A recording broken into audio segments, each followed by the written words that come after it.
Тэгээд намын маань дүрм маш сайн дүрм болоосоо ийм идэвхтэй олон хүмүүс олон удаа уулзаж энэ дүрмийг ярилцаасаа түүнээс 12 сарын 6-нд ороод нэг хуудас тарааж өгöd тэгээ за чи олонх нь байна гэдгээ гараа ивчдэг.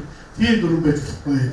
Дахиад ирэхэд би та өөрийнхөө үр хүүхэд ирээдүйн улс орныхоо төлөө хариуцлага хүлээсэн ийм дүрмийг батлаж, ийм сонголтыг хийж энэ намын шинжилгээг хийх ёстой. Асуудал их бүдэгхэн байгаа шүү.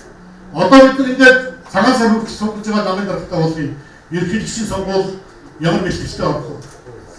Тэгээд дараагийн ерөнхийлөгчийн сонгуулиудаар хамт гаргаж чадахгүй 20 оны хувь заяа бид нар ямар байдгийг бас манайхан надад хэлүүлэхгүй мэдчихэж байна. Энэ улс орн чи хаашаа яваад байна? Би их улстай дургу. Гэхдээ хэлхээс аргагүй зарим үг байна. Өнөөдөр энэ улс орн чи хаашаа яваад байна? Тийм, нэг намын систем руу явж байна.